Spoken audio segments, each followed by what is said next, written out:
నమస్తే అమ్మ. నమస్తే అమ్మ, 13 ఏళ్ల అమ్మాయిని 30 మంది కలిసి అత్యాచారం చేశారమ్మ. దీని గురించి మీరేం చెప్పాలనుకుంటున్నారు? దీని గురించి భయంకరమైన సమాచారం కాబట్టి ఇప్పుడు మనం ప్రపంచానికి అర్థమయ్యేటట్టు చెప్పాలన్నమాట. ఎందుకంటే అమ్మాయిల విషయంలో ఎంత దారుణంగా ఉన్నారో కొంతమంది అబ్బాయిలు అందరం చెప్పట్ల మృగాళ్ళు వీళ్ళు మగాళ్ళని అనుకునే బదులు మృగాళ్ళు అనుకోవాలి.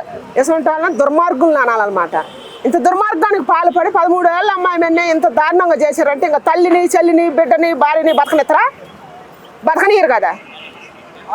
అందరి వయసు కూడా 30 పైన ఉన్నట్టే ఉందమ్మా. సాధారణంగా 15-20 మంది. దాని గురించి ఏం చెప్పాలనుకుంటున్నారు? 30 ఏళ్ళు పైన ఉండే ఎక్కువ చేస్తున్నారు. ఇప్పుడు 30 ఏళ్ళు 40 ఏళ్ళు 60 ఏళ్ళు వచ్చిన వాళ్ళు కూడా చేస్తున్నారు అనమాట.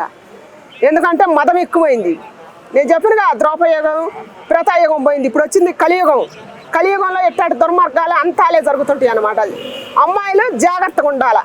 12 ఏళ్ళ అమ్మాయిలు కాంచి 20 ఏళ్ళ అమ్మాయిల దాకా జాగ్రత్తగా ఉండాలి. ఎంత జాగ్రత్తగా ఉన్నా ఏమన్నా ఒకటి దుర్మార్గుడు అమ్మాయిని భవిష్యత్తుని సినిమేస్తూనే ఉన్నారు.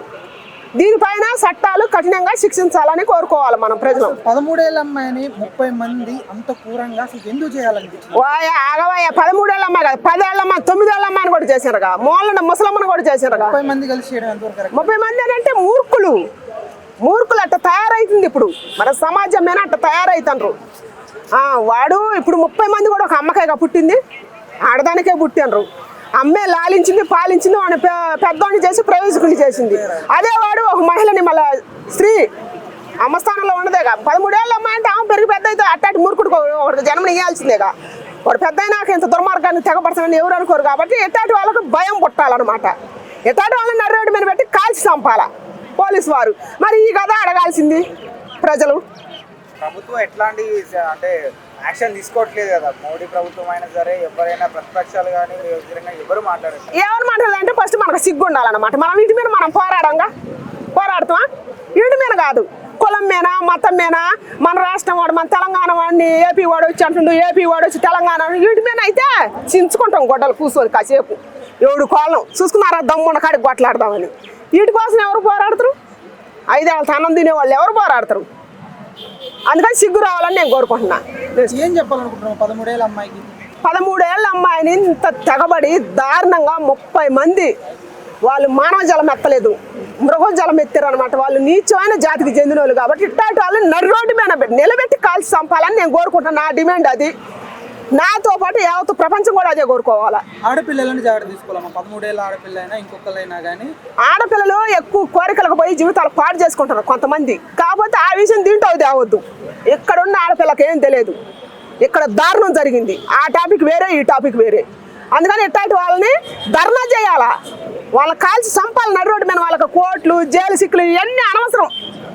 న్యాయవాదులు గీవాదులు ఇవన్నీ ఇప్పుడే న్యాయవాదులు ఆడరు అంటే ఇట్లాంటి అన్ని జరుగుతూనే ఉన్నాయి. ప్రతిసారి మనం మాట్లాడుకుంటూనే ఉన్నాం. అవును, అవుతూనే ఉన్నాయి కదా. అవును. మరి ఇంకా ప్రభుత్వం ఎలాంటి చేయనప్పుడు రేపు ప్రజలే ఛార్జ్ తీసుకొని వాళ్ళని ఏదన్నా ఒకటి చేస్తే బాగుంటుందా?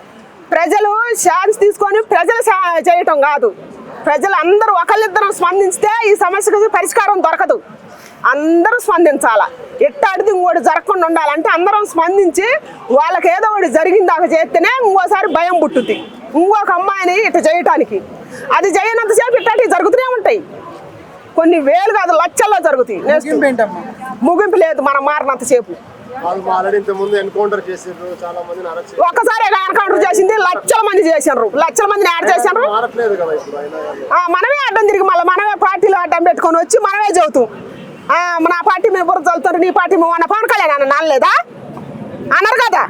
ఇప్పుడు 14 ఏళ్ళ పాపని ఎవరు సాయి కుమార్ ఎవరు ఏపీలో ఒక ఆయన దుర్మార్గంగా చేస్తే దాన్ని పార్టీకి రంగు పూసి అందరూ ఆ పార్టీ వాళ్ళు ఈ పార్టీ వాళ్ళు కొట్టుకొని సావలే.